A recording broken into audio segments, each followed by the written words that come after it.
Rajnath Singh has called for Pakistan's nuclear weapons to be placed under the supervision of the International Atomic Energy Agency. Addressing troops in Srinagar, Singh expressed serious concerns regarding the safety and security of Pakistan's nuclear arsenal, describing the country as irresponsible and rogue. His statements come in the wake of a military escalation between the two nations. The recent conflict followed a deadly attack in Kashmir that claimed the life of 26 people. While India accuses Pakistan of supporting terrorism in Kashmir, Islamabad has denied the claims and called India's retaliatory strikes provocative. The two sides engaged in cross-border strikes involving missiles and drones before reaching a ceasefire agreement. ऐसे गैर जिम्मेदार और रोग nation के हाथों में परमाणु हथियार सुरक्षित हैं। मैं दुनिया के सामने यह सवाल खड़ा करना चाहता हूं। मैं मानता हूं कि पाकिस्तान के एटमी हथियारों को IAEA international atomic energy agency की निगरानी में लिया जाना चाहिए। मैं ये कहना चाहूंगा और साफ तौर पर कहना चाहूंगा। Well, joining us to discuss the latest developments is Ambassador Venus Sikri, a former diplomat. Ambassador Sikri, thank you ever so much for being here. We've heard the Defence Minister's comments there, of course, questioning Pakistan's ability to hold nuclear weapons and potentially calling for international support. Do you think that is the correct stance? Well, I think what our Defence Minister has said and what our Prime Minister has said in the last 2 days is based very much on the experience that India has gone through since the 7th of May. We know that. We know what we have gone through. We know the nuclear blackmail that we were being subjected to. And we know that the people of India are extremely upset and extremely angry at the situation.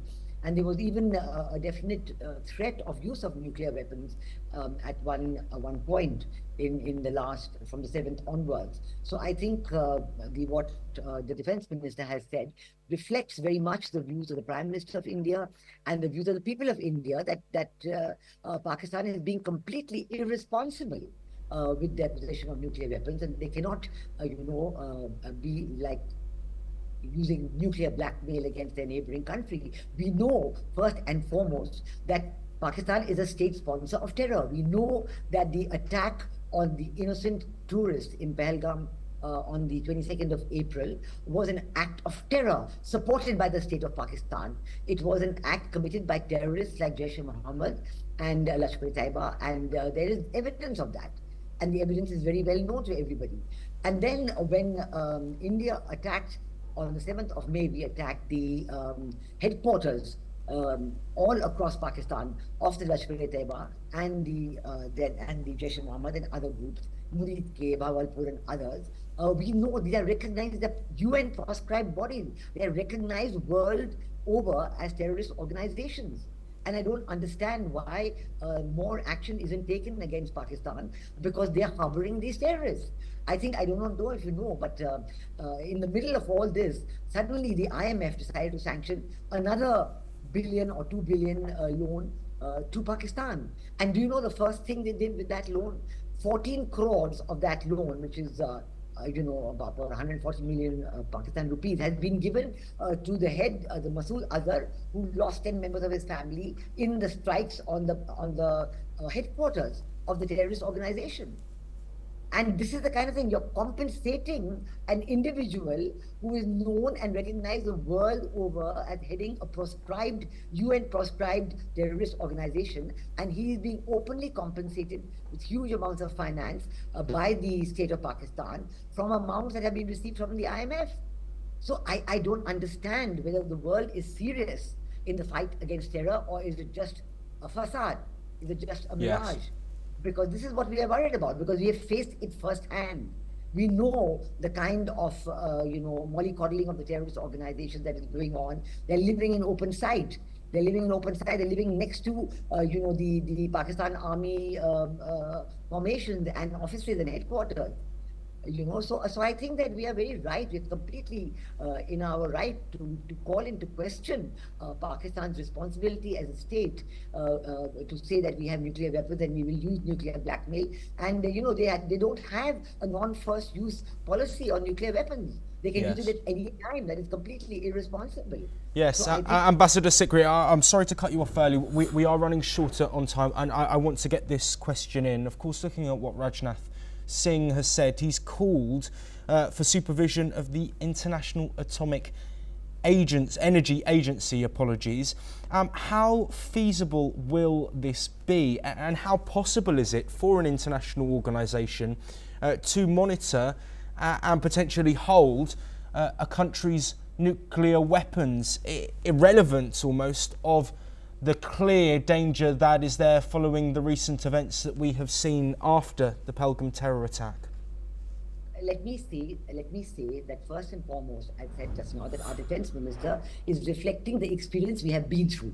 Now he's suggesting that there's some control needed for Pakistan's nuclear weapons, and this mannerism of going around with nuclear blackmail is not acceptable. Now, how the IAEA does it, this is for the governing body of the IAEA itself to decide. This is a suggestion that has been made by the Defence Minister of India. I cannot, on my own say that this is what the IAEA should do or should not do. That is for that organization to look at it. But what I'm trying to say is that the IAEA looks at issues of nuclear safety, looks at the safety of nuclear weapons.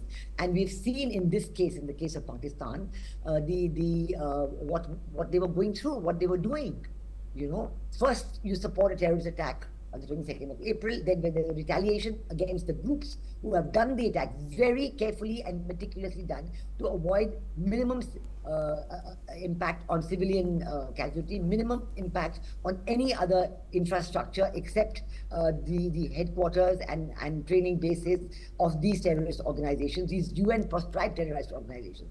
I do not know why nobody is questioning how come the headquarters of these terrorist organizations happen to be in Pakistan. So obviously these groups are getting state support. Is the world serious about the fight against terror? I think this is a question to be asked very seriously, because we in India have just gone through this. And it has had a huge impact on the people of India when 26 individuals, 25 Indians and 1 citizen of Nepal were killed in the most brutal and bestial manner on the basis of religion. Their religion was thought to be ascertained in the most, unimaginable, inhuman manner possible, and then they were shot dead in front of their family members, be it their wives or their children. I think that the way in which the families have gone through this, the whole of India stands with them as one, and there's complete support from every political party, every religious grouping, every community for taking the strongest action in response to the terrorist attack on innocent tourists in Pahalgam. And our government did just that on the 7th of May. And then in response to that, Pakistan went completely berserk. They attacked our schools and colleges and gurdwaras, the holy places of the Sikh community, the temples of the Hindu community, the mosques of the Muslim community. They sent in swarms of drones, which had been, I think, as far as we know, it was come from Turkey, and it had come into Pakistan just a few days before this because they were anticipating an attack. And then, and of course, all this was completely resisted and rendered futile by India's air defense systems. Yes. And seeing their rapid escalation of the system, seeing the evidence that was gathering that they were ready for tactical nuclear missile use, India went in on the 10th of May morning and attacked their Air Force bases so that those planes could not take off. And that is what prevented potentially a very major nuclear threat. Absolutely. And then the blackmail coming all along. I think the world community needs to take much more serious look at what happened on the 22nd of April, what happened on the 7th of May, the response by the Pakistanis. We told them on the 7th of May that we have attacked the terrorist headquarters. We do not wish for any escalation. But yes, they immediately went in with a sharp escalation, and they got a response on the 10th of May. So I think that this is something that the world community, all people, all over the world. Absolutely, Ambassador Veena Sikri, we are unfortunately out of time, but thank you very much for your insight there. That is